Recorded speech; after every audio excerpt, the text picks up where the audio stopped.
on va continuer. Je te demande juste une Bible, s'il te plaît, Steve. On va continuer dans Matthieu. Et donc on prend l'évangile de Matthieu, premier livre du Nouveau Testament. On est au chapitre 18. On est au chapitre 18.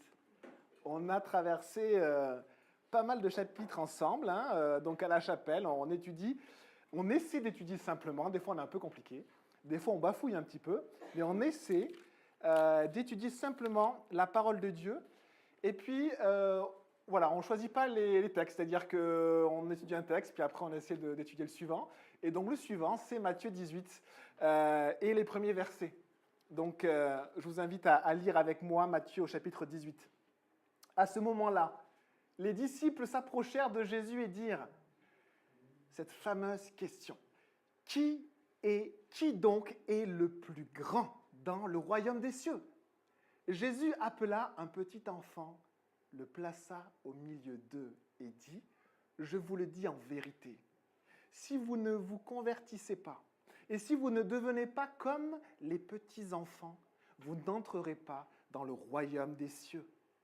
C'est pourquoi celui qui se rendra humble, comme ce petit enfant, sera le plus grand dans le royaume des cieux. Et celui qui accueille en mon nom un petit enfant comme celui-ci m'accueille moi-même. Mais si quelqu'un fait trébucher un seul de ces petits, il l'amène à pécher, de ces petits qui croient en moi, il vaudrait mieux pour lui qu'on suspende à son cou une meule de moulin et qu'on le jette au fond de la mer. Je vous invite à prier. Seigneur Jésus, merci pour ta parole. Seigneur Dieu, merci parce qu'on peut avoir cette relation avec toi. Et merci parce que tu nous parles. Tu nous parles dans nos vies, tu agis dans nos vies, même si on ne le voit pas. Et aujourd'hui, tu nous parles.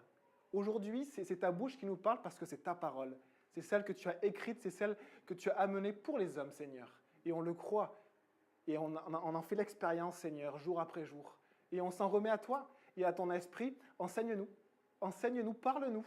Fais-nous grandir, fais-nous avancer dans ta vérité, Seigneur. Proclame ta vérité. Merci, mon Dieu. Amen. Alors, à ce moment-là, les disciples vont poser une question qui ronge un peu le cœur de tous les hommes. Et cette question, c'est donc ils s'approchent de Jésus, les disciples, et puis ils demandent à Jésus, mais Jésus, qui donc est le plus grand? Qui est le plus grand dans le royaume des cieux? Et cette question, elle est vraiment présente en chacun de nous. Comment être grand? Comment bien faire? Comment réussir? Comment avoir du succès? Comment être au-dessus? Que les autres nous écoutent?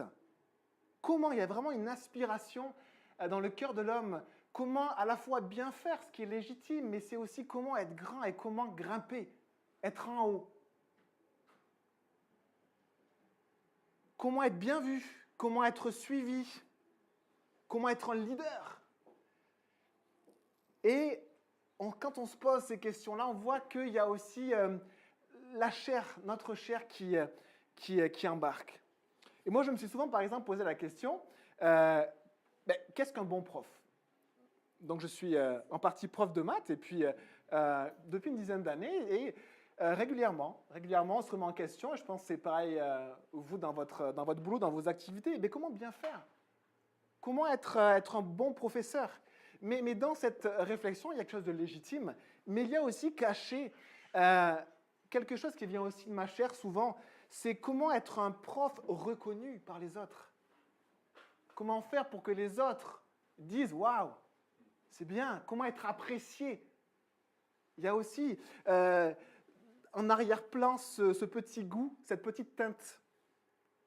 Et je vous invite juste à prendre deux exemples dans la parole de Dieu, mais deux personnes qui soit ont voulu être grands, soit se sont posé cette question-là, comment être grand?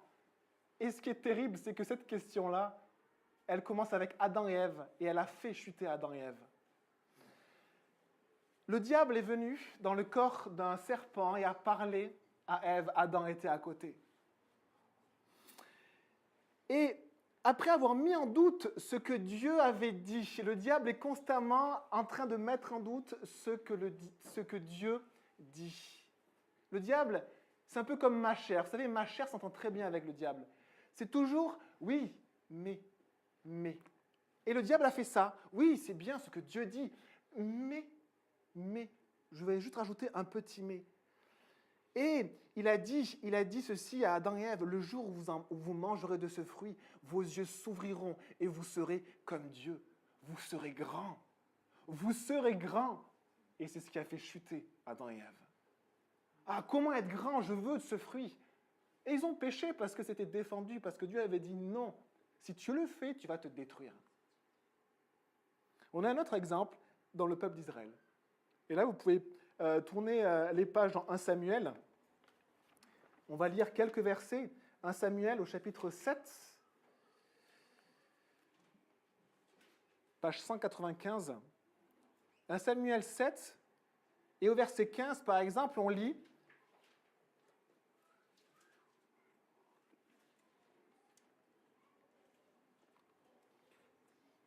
Samuel fut juge en Israël pendant toute sa vie. Il allait chaque année faire le tour de Béthel, de Gilgal et de Mitzpah.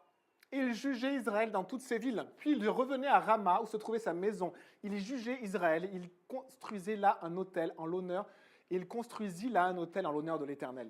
Le mot juge dans l'Ancien Testament n'a pas forcément la même signification que juge aujourd'hui, même s'il y a des éléments qui peuvent être communs.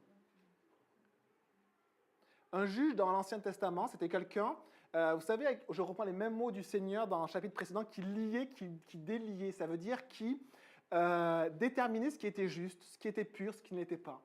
Et en fait, c'était un guide. C'était quelqu'un qui guidait le peuple dans la voie de Dieu. Tout simplement, on allait vers lui, on lui demandait conseil. On allait vers lui, par exemple, parce qu'on avait une situation problématique. On allait vers lui parce qu'on avait un problème ou avec une question d'injustice ou d'impureté. On allait vers lui. Et ce n'était pas un chef, ce n'était pas un roi. C'était un conseiller, un guide, un responsable, un intendant des choses de Dieu. Guider dans la voie de Dieu, c'était son rôle, et protéger aussi le peuple contre l'impureté. Veiller à ce que le peuple soit en bonne santé spirituelle. Mais Samuel il n'habitait pas un palais, il habitait une maison comme les autres. Samuel n'avait pas d'armée, et il ne pouvait pas lever une armée. Non, il n'était pas puissant. Il n'était pas plus riche que les autres. Simplement, Dieu lui avait demandé de guider son peuple. Samuel n'était pas grand, il n'était pas au-dessus des autres. Et regardez, à la fin de sa vie, le peuple d'Israël va venir voir Samuel et va lui dire ceci. Chapitre 8, verset 5. Ils lui dirent, Samuel, te voilà vieux et tes fils ne marchent pas sur tes traces. Maintenant, établis sur nous un roi, quelqu'un de grand, pour nous juger, comme on en trouve dans toutes les nations. Nous voulons, non un guide, non un conseiller, non quelqu'un comme nous. Écoute Samuel, tu as une maison qui est comme nous, tu n'as pas un palais. Quand on te voit, tu n'es pas forcément connu des autres nations.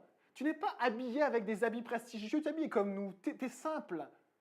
Et oui, tu parles de la part de Dieu, peut-être, tu nous conseilles, tu nous guides. Mais nous voulons quelqu'un de grand. Nous voulons quelqu'un qui habite dans un palais, quelqu'un qui soit riche, quelqu'un qui ait une armée qui peut la lever, quelqu'un qui fasse peur, que les autres nations craignent, quelqu'un de grand. Parce que nous aussi, nous voulons être grands. Nous voulons être une nation grande et puissante. Donne-nous un roi, comme les autres peuples. Et Samuel a répondu ceci, mais vous voulez un roi qui règne sur nous. Et pourtant, l'Éternel, votre Dieu, était votre roi. Ce n'était pas moi, c'était Dieu. Et on le suivait ensemble. Et oui, je guidais, je conseillais, c'était mon rôle. Mais on le suivait ensemble, on regardait Dieu.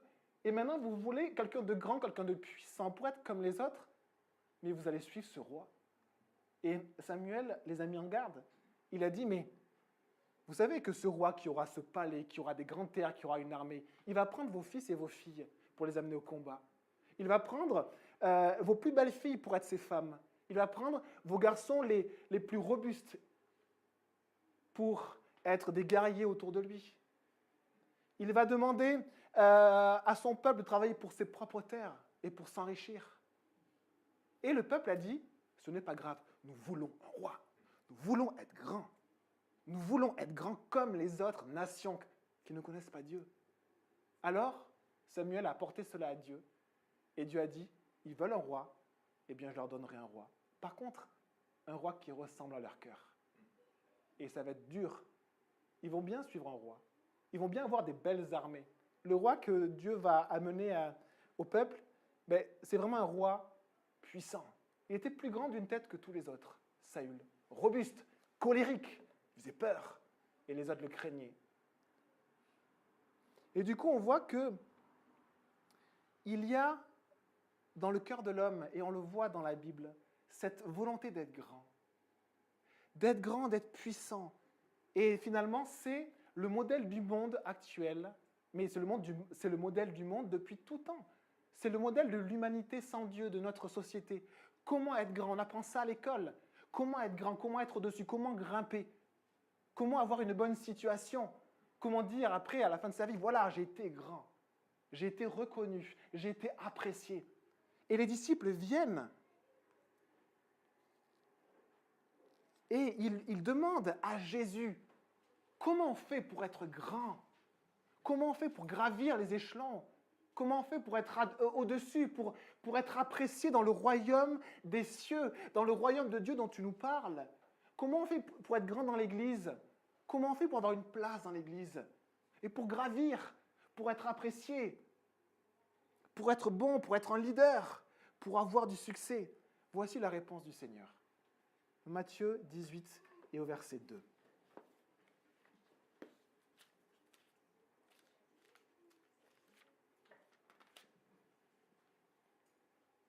Jésus appela un petit enfant, le plaça au milieu d'eux et dit, « Je vous le dis en vérité, si vous ne vous convertissez pas, et si vous ne devenez pas comme les petits enfants, vous n'entrerez pas dans le royaume des cieux. » Un petit enfant, c'est pas idiot, c'est un jeune enfant. Dans Luc, au chapitre 2, vous avez le terme « le petit enfant Jésus ». Et pour désigner, en fait, quand il était bébé, et quand il avait, pour ses premières années, et par contre, quand il a 12 ans, on ne dit plus l'enfant. On l'appelle par son prénom simplement Jésus. Et donc ce mot, ce petit enfant, c'est vraiment les premières années de la vie d'un enfant. Pas forcément un nourrisson ici, parce que Jésus amène un enfant qui peut marcher. Donc on peut penser à Zacharie, à Anna, des enfants qui n'ont pas encore le code, tous les codes qu'on veut absolument d'ailleurs leur inculquer, et qui d'ailleurs ont du mal à recevoir. Je parle pour mon fils. Et donc on peut penser que Jésus prend un enfant peut-être entre 3 et 6 ans. Et ce qui est incroyable, c'est que vous imaginez les disciples, ils ont des ambitions. Et puis ils travaillent dur avec Jésus. Et puis là, il y a un petit qui arrive, un tout petit là. Le pauvre, il devait être un peu, il ne devait pas savoir ce qui arrivait là. Et puis Jésus le prend comme exemple. Et puis il y a les grands, les adultes, ceux qui réfléchissent, ceux qui ont fait des choses dans leur vie, qui se posent la question, comment on fait pour gravir, pour être grand? Et bien Jésus leur montre un petit enfant, un petit Zacharie là, qui vous regarde comme ça, qui ne coûte pas trop, qui n'a pas une grande attention. Un enfant, un petit enfant. Et voici ce qu'il dit. Je vous le dis en vérité, si vous ne vous convertissez pas, si vous ne devenez pas comme les petits enfants, vous n'entrerez pas dans le royaume des cieux. Qu'est-ce que Jésus a trouvé dans un enfant pour être même une caractéristique nécessaire pour rentrer dans le royaume de Dieu, pour être sauvé, pour avoir la vie éternelle? C'est comme si Jésus dit, vous voulez être sauvé, rentrer, avoir la vie éternelle, puis un jour rentrer dans mon ciel, soyez comme un enfant. Étrange, hein? Et là, on se dit, sûrement, ça doit être peut-être souvent dit, les enfants sont purs et innocents. Eh bien, je vous cite un texte du journal Le Monde de 2017. Des enquêtes nous disent que, à l'école primaire, et vous comptez l'école maternelle, il y a 14% des élèves qui se déclarent harcelés. Et au collège, 12% des élèves se déclarent harcelés. Harceler, c'est quelque chose à répétition. Ça veut dire que tout le monde subit quelque chose, mais certains le subissent à répétition. Tout le monde subit la moquerie, tout le monde subit des disputes, des jalousies, parfois de la violence physique, de la violence psychologique. Et le pire est en maternelle et en primaire. Incroyable, hein? Et à l'époque de Jésus, dans l'Antiquité, l'enfant n'était pas non plus un symbole d'innocence, mais par contre c'était un symbole de dépendance. À l'époque, un enfant n'avait aucun statut, aucun droit. Et il était entièrement dépendant de ses parents. Et alors Jésus indique ceci, il indique le chemin pour être sauvé, le chemin pour avoir la vie éternelle, pour avoir ce contact avec Dieu. Et Dieu fait la promesse que celui qui s'approche de Dieu comme cela, Dieu met son esprit, lui-même vient habiter dans notre cœur. Et ce qui est très beau, c'est que par la suite, Jésus parle encore d'un petit enfant, et il dit au verset 6, « De ces petits qui croient en moi ». C'est beau. Je me suis posé la question, est-ce qu'un enfant peut vraiment faire le pas de donner sa vie à Jésus, un enfant de 3 ans, de 4 ans, de 5 ans? Et Jésus prend un petit enfant tout petit, et il dit, voilà l'exemple que je vais vous donner. On a des exemples d'enfants très très jeunes dans la parole de Dieu qui servaient l'Éternel. Samuel, tout enfant.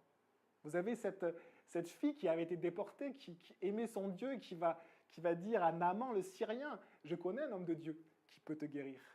Et vous voyez des très beaux exemples, vous avez des enfants tout petits, mais qui connaissent quelque chose de Dieu, qui ont une relation avec Dieu. Et on peut se le rappeler parce que on pense que le choix de suivre Jésus, c'est un choix d'adulte. Et en fait, c'est un choix qui peut être fait tout au long de notre vie. Et même au plus jeune âge, vous avez ce chant qui dit même le plus jeune cœur peut être un temple du Seigneur. Le plus jeune cœur. Et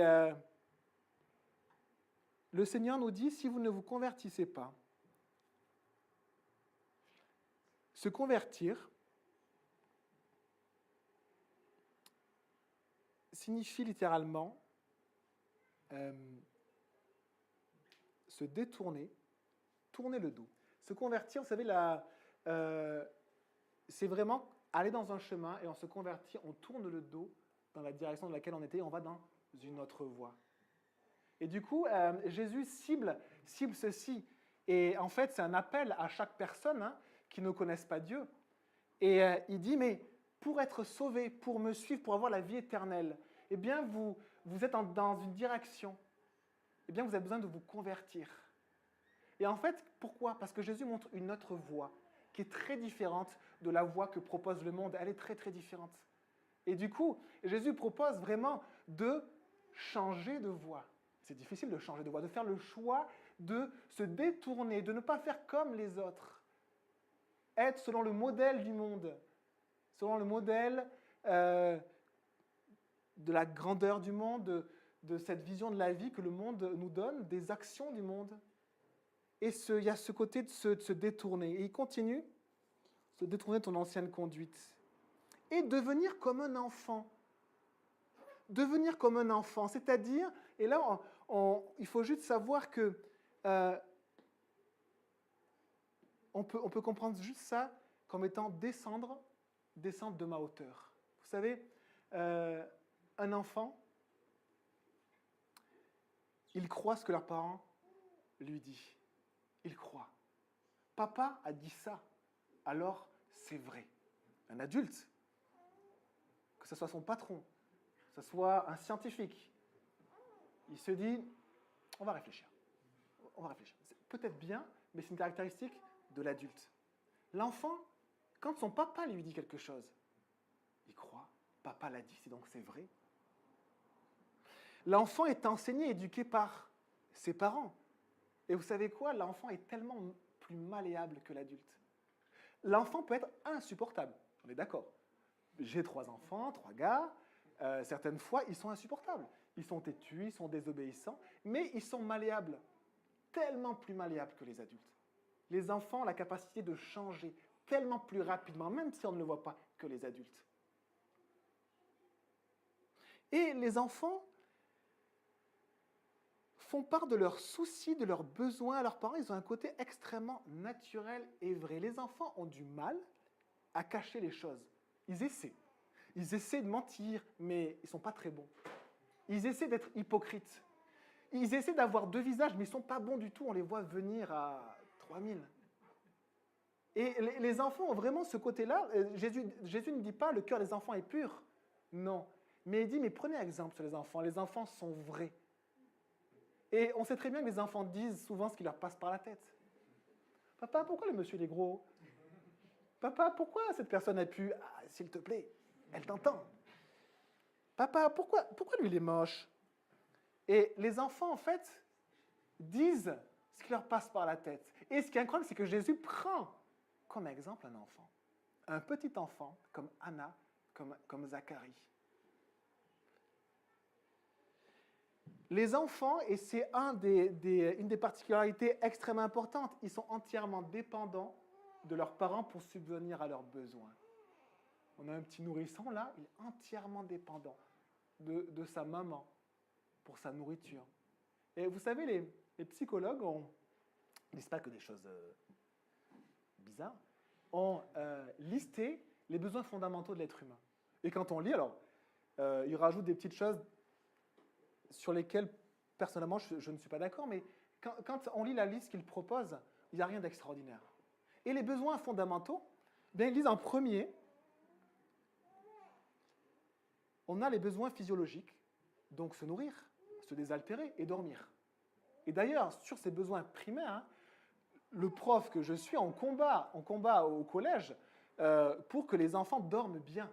Mais ils sont dépendants de leurs parents pour bien dormir. Ils sont dépendants de leurs parents pour bien manger et pour se désaltérer. Et puis ensuite vient le besoin de sécurité et de stabilité. Et sur les 4 étapes des besoins que je vais vous citer, vous allez voir que les adultes ont les mêmes besoins. On a exactement les mêmes besoins. Besoin de sécurité. Ensuite, le besoin d'être aimé, qui est appelé des fois le besoin d'appartenance, mais le besoin d'être aimé, un des besoins fondamentaux. Et un enfant, il est dépendant de ses parents. Il ne peut pas faire que ses parents l'aiment. Il est dans la situation dans laquelle il est. Et il reçoit ou pas ce qu'on lui donne. Et il y a aussi ce besoin d'estime, d'appréciation. Les adultes ont les mêmes besoins que les enfants, mais la différence entre les deux, c'est que les adultes peuvent faire des choix pour recevoir cela. Les adultes peuvent subvenir à leurs besoins, par exemple. Les adultes, si leur situation est très compliquée, peuvent faire le choix de changer de situation. Mais pas les enfants. Les enfants sont dans la situation dans laquelle ils sont, et c'est ce qui les rend extrêmement vulnérables, parce qu'ils sont dépendants. Ils sont dépendants. Et on voit dans la parole de Dieu à quel point la responsabilité des parents est grande devant Dieu, et aussi que c'est une bénédiction incroyable et extraordinaire d'avoir des enfants. Mais c'est une bénédiction incroyable. Jésus cite comme exemple un petit enfant. Et du coup, on reprend la parole du Seigneur, si vous ne changez pas de voie, c'est-à-dire si vous n'abandonnez pas la voie que vous prenez pour suivre celle que je montre, et si vous ne descendez pas de votre hauteur pour aller jusqu'au rang d'un petit enfant qui n'a pas forcément de statut, de droit, qui n'a rien à revendiquer, sa parole, on ne l'écoute pas, d'accord ? Vous n'entrerez pas dans le royaume des cieux. Et là, on voit que le chemin que Jésus nous propose pour rentrer dans le royaume de Dieu, eh bien, c'est de lâcher beaucoup de choses. Et ce qui empêche les gens de venir à Jésus, c'est qu'ils ne veulent pas lâcher. Ils ne veulent pas lâcher.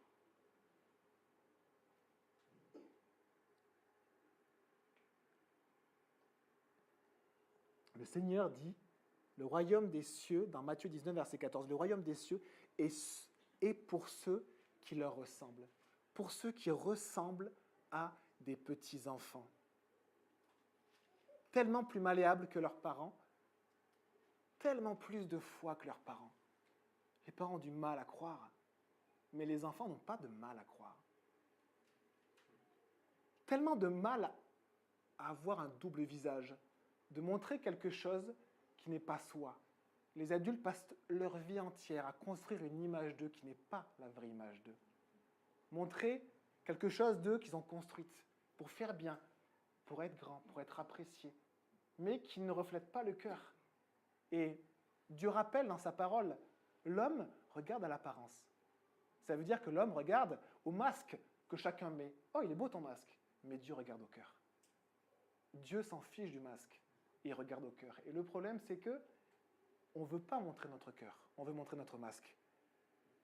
Et ce pas-là devant Dieu, de montrer notre cœur à Dieu, d'être comme un enfant, d'être vrai, d'être pénible aussi comme un enfant, mais d'être vrai, d'être soi-même authentique, c'est difficile.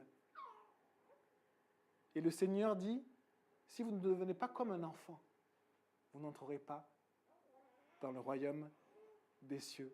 Un pasteur prenait l'image, vous savez, de la porte large et de la porte étroite qu'a cité Jésus. Et disait, mais comment voulez-vous passer dans une toute petite porte si vous n'êtes pas petit? Il faut descendre de sa hauteur pour passer par la porte qui nous amène au royaume de Dieu. Et face à ce choix que Dieu propose et que chaque chrétien propose aussi autour de lui, à ses amis, à ses collègues, à ceux qu'il croise, à sa famille proche, les gens qui sont autour de nous, les gens qu'on croise et les gens qu'on aime, eh bien, il y a une opposition qui est très forte autour de nous, mais qui est très forte en nous. Et ce que je disais en début, c'est que ma chair, moi, est main dans la main avec le diable pour dire « oui, mais ». D'accord, Seigneur, tu proposes ça, mais est-ce que ce qui est dit est vraiment vrai? Dieu dit de belles choses, mais si tu peux me permettre, on ne va pas faire table rase de tout ce qu'on a construit, de ce que des générations de penseurs, de scientifiques, de philosophes ont construit. On ne va pas faire table rase comme ça pour suivre Jésus. C'est insensé. Et il y a cette pensée dans nous qui dit non, moi je peux sans Dieu. Non, moi. Et ce qui est intéressant, c'est que les enfants, comme les adultes, on a la même chair qui dit moi. Mais Jésus montre l'authenticité et la vérité des enfants. Oui, c'est vrai, j'ai menti. Oui, c'est vrai, j'ai mal agi. Oui, c'est vrai. Qu'est-ce que tu dis, Jésus? Je te crois. Je crois ce que tu dis. Je vous le dis en vérité, si vous ne vous convertissez pas, si vous ne devenez pas comme les petits-enfants, vous n'entrerez pas dans le royaume des cieux. Et après avoir décrit comment rentrer dans le royaume des cieux, le royaume de Dieu, Jésus va enseigner comment grandir dans le royaume de Dieu. Comment être grand? Et il va répondre à cette question. Les disciples lui ont posé cette question, comment être grand, comment être en haut? Mais Jésus dit, regardez. Et on prend le verset suivant, le verset 4.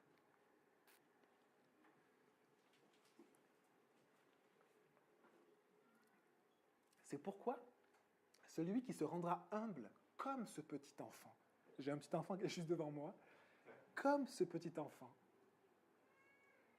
complètement dépendant, tellement humble, il n'a rien à faire valoir ou à expliquer aux autres,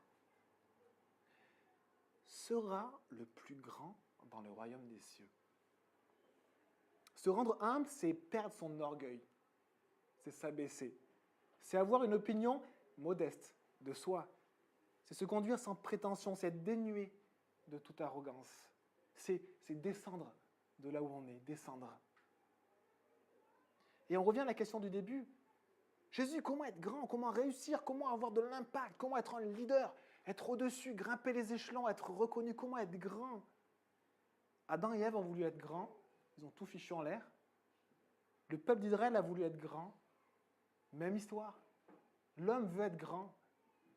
Et excusez-moi, mais si on a juste un petit peu de sincérité, ce n'est pas un modèle. L'humanité n'est pas un modèle. Si vous voyez, vous aimez l'histoire, l'humanité n'est pas un modèle.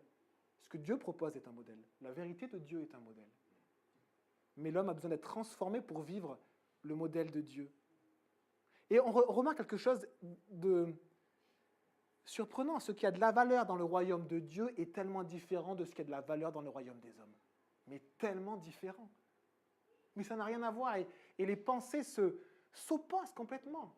C'est tellement difficile quand on s'approche de Jésus, parce que tout autour de vous, vous pouvez être sûr qu'il va y avoir une opposition constante. Et toutes les pensées du monde, de la société, vont s'attaquer à la pensée de Jésus constamment, constamment. Dieu a vraiment dit? Non, c'est du n'importe quoi. Arrête, tu es un peu excessif. Tu es un peu excessif en ce moment. Et Jésus nous dit comment être grand dans le royaume de Dieu, comment être grand dans l'Église, comment monter, gravir. Eh bien Jésus dit, descends. Comment être grand? Descends. Perds. Renonce. Arrache. Coupe. C'est les mots que Jésus utilise pour être grand dans le royaume de Dieu. Descends jusqu'au niveau d'un petit enfant qui n'a pas de statut, qui n'a pas de droit. Descends, descends. Et là, tu seras grand. Renonce à tes droits, ce que tu revendiques, ce que tu veux, mes attentes, le succès que j'aimerais. Descends.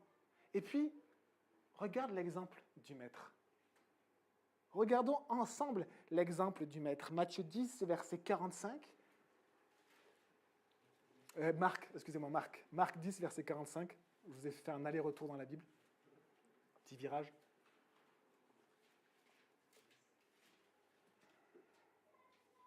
Car le Fils de l'homme est venu non pour être servi, mais pour servir. Est-ce que vous saviez que Jésus n'est pas venu pour être grand et pour être apprécié? Jésus n'est pas venu pour qu'on le complimente.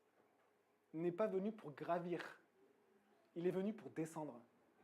Il est venu pour perdre et perdre et perdre. Et la fin du verset, c'est « et donner sa vie » comme rançon pour beaucoup.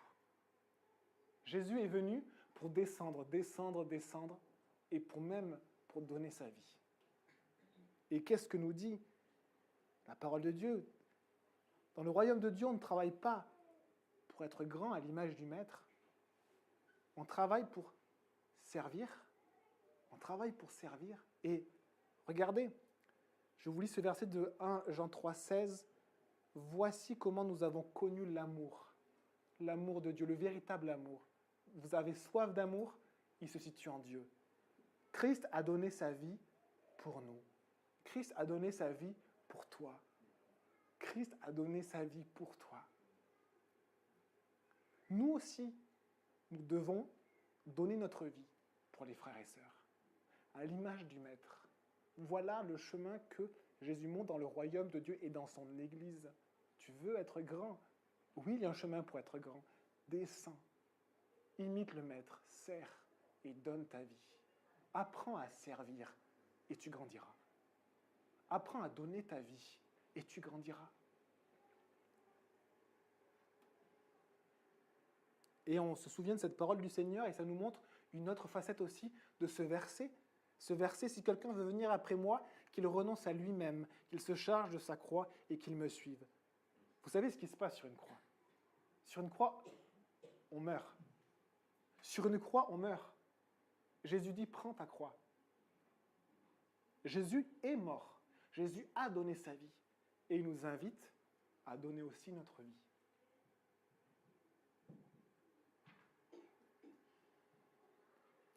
L'ordre des choses dans le royaume de Dieu est complètement l'inverse de celui du royaume des hommes. Et c'est pour ça qu'il y a cette opposition qui existera toujours. Parce que le maître du royaume des hommes n'est pas le même que le maître du royaume de Dieu. Car quiconque s'élève sera abaissé, et celui qui s'abaisse sera élevé. Il y a un critère aussi, même pour des responsables d'église. Vous savez quel est ce critère? C'est l'humilité. On ne peut pas faire sans. Est-ce que cette personne veut acquérir quelque chose? Est-ce qu'elle a une attente? Ou est-ce qu'elle veut juste servir et donner sa vie?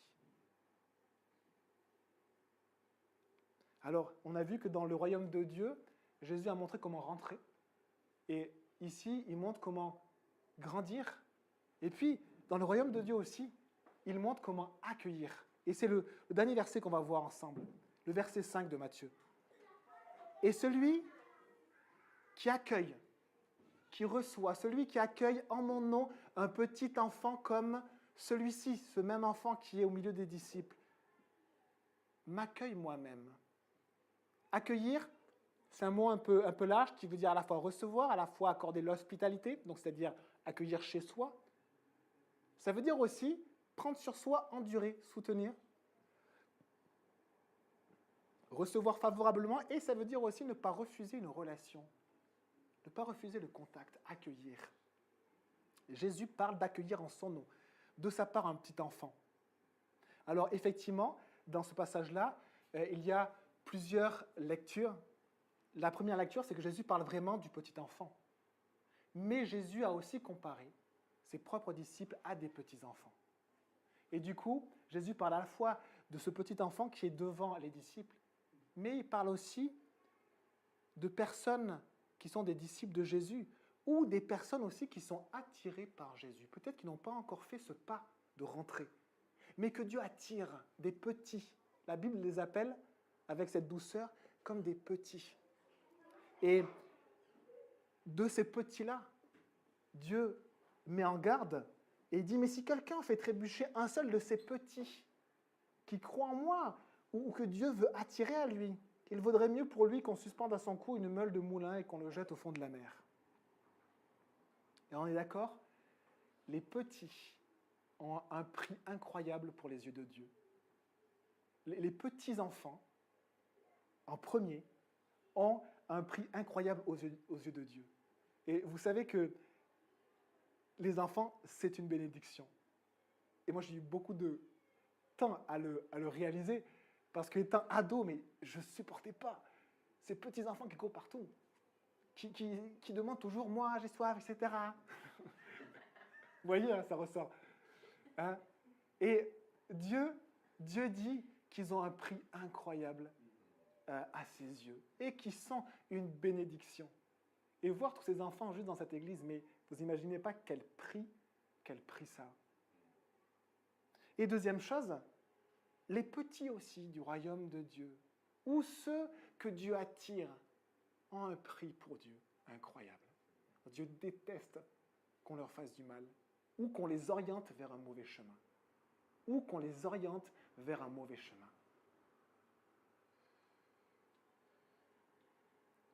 Il y a dans notre Seigneur un cœur pour les enfants. Jésus a dit « Laissez venir à moi les petits-enfants », tellement précieux aux yeux de Dieu. Et une dernière chose sur les enfants, vous savez, les enfants sont vraiment attirés par l'amour de Jésus. Je vous assure. En ayant juste l'expérience de quelques années en tant que père, et on prend juste un petit moment chaque soir où on lit une histoire adaptée de la Bible à nos enfants. Eh bien, même le plus têtu de mes fils, qui des fois nous fait passer des journées terribles, quand on va parler de Jésus, c'est « Ah, Jésus, Jésus ». Mais il sait que Jésus l'aime. Il est attiré par son amour, mais vraiment. Et on se dit « Waouh, j'aimerais être comme un petit enfant, être attiré par l'amour de Jésus. » Cette réaction tellement simple de réaliser « Lui, il m'aime, lui, c'est mon ami. Lui, il ne va jamais m'abandonner. Lui, il ne m'a jamais fait défaut. » Celui qui accueille en mon nom un petit enfant comme celui-ci m'accueille moi-même. Il y a aussi ce sens de ne pas refuser une relation ou une amitié, de recevoir favorablement. On a parlé des petits-enfants, et du coup, Dieu nous exhorte à, du coup, supporter les petits-enfants, à les aimer, et à les guider aussi dans la voie de Dieu. Mais aussi, Jésus parle de ceux qui ressemblent à des petits-enfants. Et Jésus rappelle que ceux qui sont comme eux, ceux qui leur ressemblent, sont proches de rentrer dans le royaume de Dieu. Et comme les enfants qui n'ont pas de statut, qui ne sont pas en haut de l'échelle, qui n'ont pas beaucoup de capacités pour la société, eh bien, il y a des gens autour de nous que Dieu attire. Vous savez, des petits qui n'ont pas forcément des grandes capacités, et parfois des gens qui nous dérangent, dont le contact est un effort pour nous. Et dans le fait d'accueillir, il y a vraiment cette notion aussi de supporter, d'accepter d'avoir une relation avec quelqu'un qui n'est pas au même niveau. Moi, je suis là, mais le petit enfant est là. Accepter d'avoir un contact qui n'est pas hautain, qui n'est pas arrogant, avec quelqu'un qui n'est pas comme moi, pas le même niveau que moi.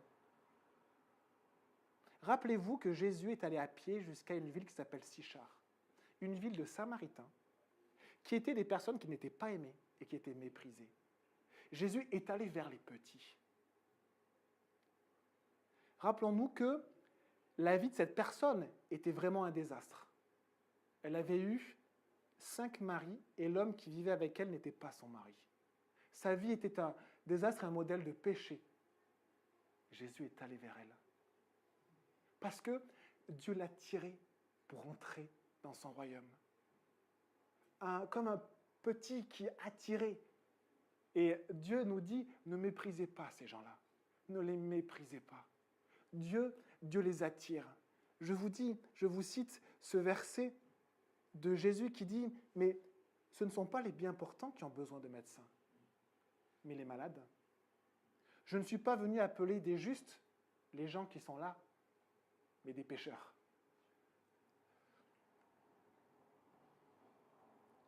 Et dans Luc 4, Jésus va commencer son ministère en lisant une parole prophétique qui était annoncée des siècles avant. Et il dit, Dieu m'a envoyé annoncer la bonne nouvelle aux pauvres, aux petits. Il m'a envoyé pour guérir ceux qui ont le cœur brisé, ceux qui étaient en haut et qui sont tombés de l'escabeau. Pour proclamer aux prisonniers, ceux qui avaient un statut et qui n'en ont plus, la délivrance. Et aux aveugles, le recouvrement de la vue. Pour renvoyer libres les opprimés. Pour proclamer une période de grâce du Seigneur. Alors oui, Dieu a un cœur pour les petits. Et il nous dit, ne méprisez pas ces petits. Dans le royaume de Dieu, on accueille les petits. Dieu attire les petits. Les aveugles, les opprimés, les pauvres, il les attire.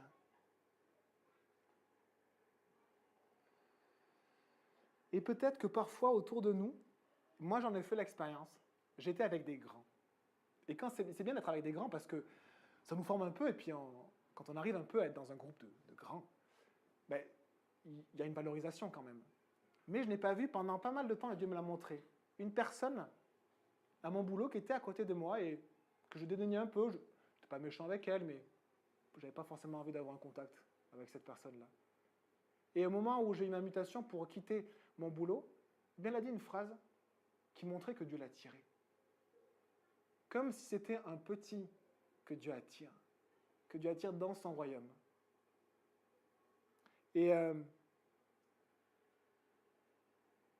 il est possible, peut-être sans le réaliser, que nous mettons de côté des gens un peu dans notre esprit parce qu'ils ne nous ressemblent pas. Parce que c'est difficile. Je vous assure, c'est difficile de passer une journée, je ne sais pas comment ma femme fait tous les jours, toute la journée. Quand je rentre le soir, je me dis, oh là là, waouh. Et il y a quelque chose de, vraiment cette notion de supporter. Mais Jésus montre les petits-enfants comme des exemples. Il nous rappelle, j'ai vraiment un cœur pour les petits-enfants. C'est eux que j'attire dans mon royaume, c'est eux que je veux.